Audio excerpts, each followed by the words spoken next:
The New York Giants just got even more evidence that they were screwed by the NFL earlier this season, but they should feel a little bit vindicated knowing that they were right. Let's talk about it.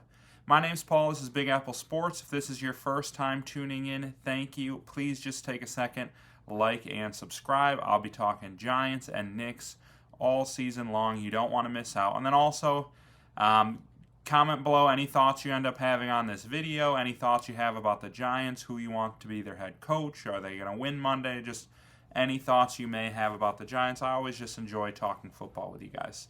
Not sure if anyone watched the game yesterday, Bears versus Eagles. Always fun to see the Eagles take the L, but there was a big moment in the game that reminded me a lot of the Giants-Eagles game we watched earlier this year, and a big call that went the opposite of the way it did in the Giants game. So, little backstory.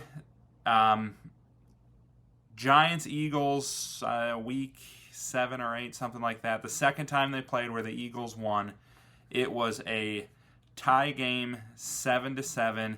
Eagles are driving, have it 4th and 1 inside the red zone, and they choose to go for it, do their famous tush push. And Jalen Hurts is like just barely getting past the line.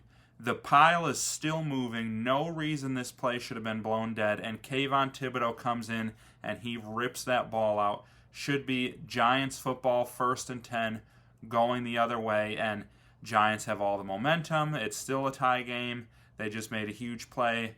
And who knows what happens in that game. But instead, the NFL rules, forward progress stopped. It wasn't a fumble. And it just opened up a huge can of worms about this ridiculous tush-push play. Because how many times have you seen the Eagles get first downs because they just let the play go and go and go and let that pile push and push? But then one time you see somebody come in and rip the ball out, and all of a sudden, like, forward progress was stopped. Let's call it there. Well, now fast forward to last night's Black Friday game, Bears-Eagles.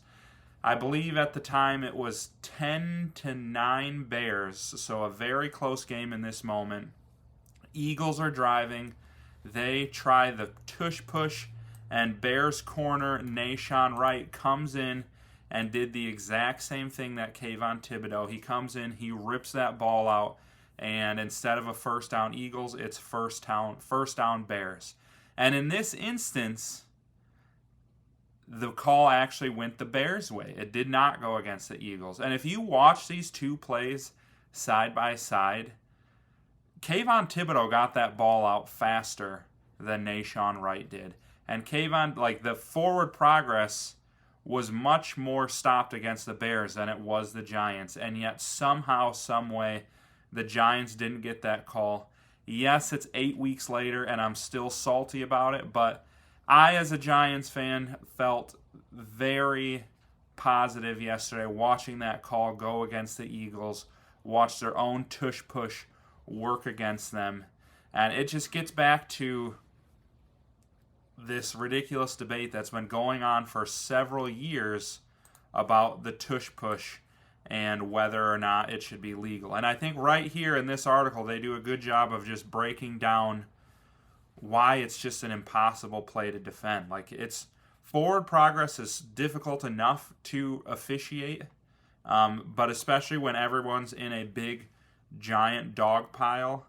And this article explains, like, if you watch both plays, Kayvon Thibodeau clearly got in there faster.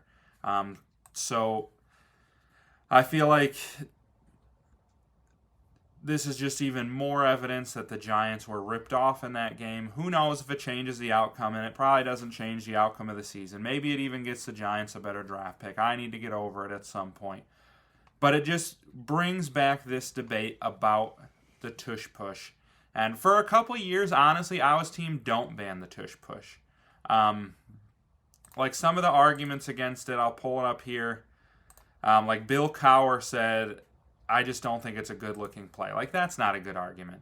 And the people who are like, it's too dominant, they can't stop it. That's not a good argument either. Like, you can't ban a play because it doesn't look aesthetically pleasing. You can't ban a play because it's really successful. And all these, a lot of people have said like this play is dangerous, and there really is no evidence to support that. But the reason I have finally flipped and have switched to this play needs to be banned is because this year you have seen the Eagles get away with just so much nonsense on this play. Like, not only that ridiculous non-fumble against the Giants, but you've seen in many games, many big games, like primetime games, the team just blatantly jump off, like false start, leave before the ball is snapped, and it's like, they're cheating is what they're doing. Like, it's just so crammed in that pile that the refs, it's impossible to officiate it, and they're able to successfully cheat. And it is a huge advantage for them. Every 4th and 1, it's pretty much a guaranteed first down, and they're getting away with false starts, they're getting away with lucky forward progress rulings, and it's just become impossible to officiate and given the Eagles an unfair advantage. So that begs the question, like, what do they need to do to fix this? Because, at Jalen Hurts, they were talking about him during the game yesterday. He said, like, I think I can be pretty successful on QB sneaks even without getting pushed from behind. And I think that's a good point, is like the dude squats 600 pounds.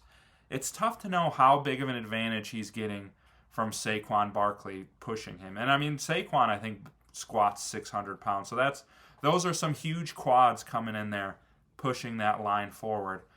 But you saw, Tom Brady was always a great QB sneaker. Like, some QBs, and that was before you were allowed to push from behind. But that doesn't solve the issue of them getting away with these false starts and the tricky forward progress rulings. And I think that's where the big solution to this is the NFL needs to, they need to get better with their replay assist. And they can't spend so much time on it that it's taking away from games, and it can't be overdone.